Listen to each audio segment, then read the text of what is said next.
Point Nemo is known as the most remote and lifeless oceanic spot on the planet. The nearest coast is 1,670 miles, or 2,688 kilometers away. Very few people have ever crossed this point. Even the engineer, Hirvoja Lakatela, who located it with the help of a computer program in 1992, has never actually been there. Also, according to the writings of Howard Lovecraft, a monster named Cthulhu lives near Point Nemo.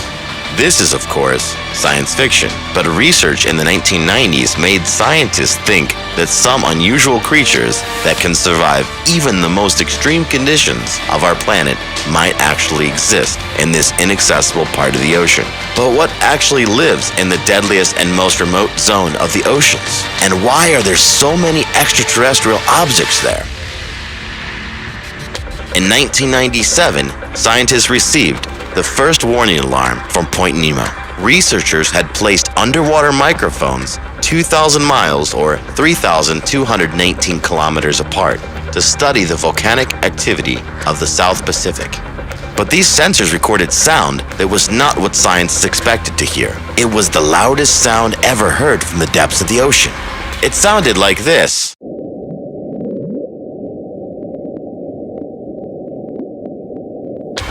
Scientists gave the name the bloop to the mysterious sound. However, its origin at that time remained unknown. Specialists from the Pacific Marine Environmental Laboratory of the National Oceanic and Atmospheric Administration began working to solve this mystery. At first, scientists thought that the bloop was caused by some kind of huge ship or other massive vessel. But as it turns out, not a single ship was located near Point Nemo on that day. Moreover, in a remote region like Port Nemo, there was almost never any ships, so this explanation was ruled out almost immediately. The second option is that the sound came from a whale or a giant squid. However, the sound was so powerful that not a single living creature on planet Earth can make it. Given the fact that 95% of the world's oceans have not been explored, scientists have put forward a completely unbelievable hypothesis. An unknown creature lives in the waters of Point Nemo, one whose size exceeds even that of a blue whale, the largest animal discovered to date. Such an assumption is even more unrealistic because the conditions at Point Nemo are unsuitable for life. The fact is that this place is located above the fault line of two tectonic plates, which is consistently expanding. Magma rises between the plates, creating hydrothermal valves that expel hot water and minerals. In such an extreme environment, the existence of life is impossible. At least, that is what scientists thought until recently. That is so long that they had no proof to the contrary. A group of German scientists from the Max Planck Institute for Marine Microbiology on board the RV Sonne conducted a study at Point Nemo to find out if there is life there. It turned out that about 20 species of bacteria live in the upper layer of the ocean at a depth of up to 500 meters. This is, of course, the smallest number of existing species in one place on the planet, but it's still better than nothing. In addition, these bacteria attract other larger species. For example, the hairy yeti crab, discovered in 2005, has begun to come into the waters of Point Nemo. However, no large creature emitting a strange, loud sound was ever found. The mysterious animal, according to scientists, should be at least 250 feet, 76.2 meters long, which is more than twice the length of a blue whale. But scientists from around the world have not given up and continue to search, regularly exploring the sounds coming from the bottom of the ocean. At the same time, ordinary people from all over the world put forward their guesses as to the source of the bloop. Some fans of Howard Lovecraft believe that Cthulhu really exists, while others have attributed the mysterious creature to an extraterrestrial origin. The speculation would still continue to this day if scientists had not put an end to the mysterious story. According to Robert Jack, a seismologist at Oregon National University, the bloop is a result of a crack in the glaciers of Antarctica.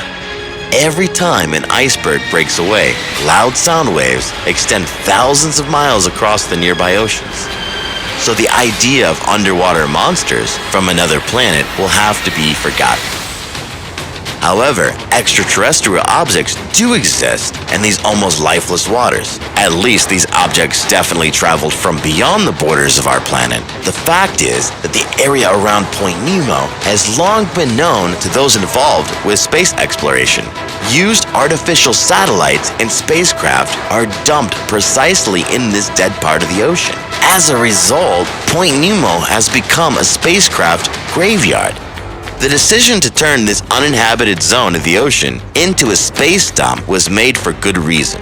After all, Point Nemo is the most remote region away from where any people live. The nearest settlement is located about 248 miles away, or 400 kilometers. That is on the International Space Station.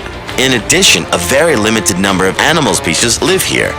Therefore, dumping of used equipment at Point Nemo causes the least environmental harm. The first spacecraft was landed at Point Nemo in 1971. Since then, 250 to 300 spacecrafts have accumulated in this zone. The largest object to be condemned to this spacecraft cemetery was recorded on March 23, 2001. After 15 years of operation, the Mir space station, weighing 143 tons, was brought down over this point in the ocean. During its fall, at an altitude of about 62 miles or 100 kilometers, and while entering the Earth's dense atmosphere, the station began to crumble. By the time of the impact into the water, its mass was no more than 25 tons. All the missing parts either burned up or were torn off and scattered over a radius of tens to hundreds of kilometers. Judging by the information I found on the internet, the wreckage of Space Station Mir scattered an area of more than 932 miles or 1,500 kilometers long and 62 miles or 100 kilometers wide. As you have probably figured out, the Space Station Cemetery is nothing close to a plot of land with level ground, neat burials, and a security guard at the entrance. Flooded space objects and their parts can be found scattered for many kilometers across the ocean. But still, this is better than if the debris fell onto inhabited areas of our planet. But Point Nemo is so far from land that the nearest people are on the International Space Station. The paradox is that the space station rotates at an altitude of 258 miles, or 416 kilometers, from the surface of the planet, while the nearest terrestrial populations lie thousands of miles from Point Nemo. It turns out that the astronauts periodically flying over Point Nemo are the closest people nearby. But that will change soon. The most interesting event associated with Point Nemo is waiting for us in the near future. Presumably, in about 5 to 9 years, the most expensive project in the history of mankind, the International Space Station, will fall in the most remote region of the ocean. Assuming, of course, everything goes according to plan and the operational life of the space station is not extended. The mass of the ISS is about 420 tons, which is 20 times more than the mass of all meteorites that have entered the Earth's atmosphere during the course of a year, and about 6 times more than the mass of the Goba, the largest of all known meteorites. Therefore, if the ISS does not shatter into fragments in flight, the spectacle should be unforgettable, and the most inaccessible region of the oceans will claim a very valuable specimen. Despite the abundance of space debris, Point Nemo, according to all assumptions, should be the cleanest corner of the world's oceans, because for thousands of miles you will not find a single person, and there are practically no sea vessels there.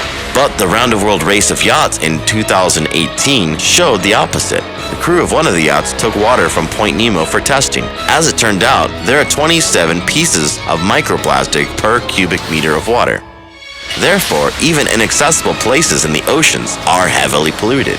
What does this tell us about parts of the ocean where people regularly leave their mark? In fact, the most polluted areas of the oceans can contain up to 100,000 microplastic particles per cubic meter.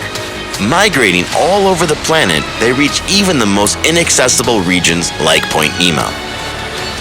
In 2010, the group Gorillaz released their album Plastic Beach, which very beautifully touched on this very important topic for humanity. They created a fictional story. Allegedly, the music was recorded in a recording studio built with marine debris from Point Nemo.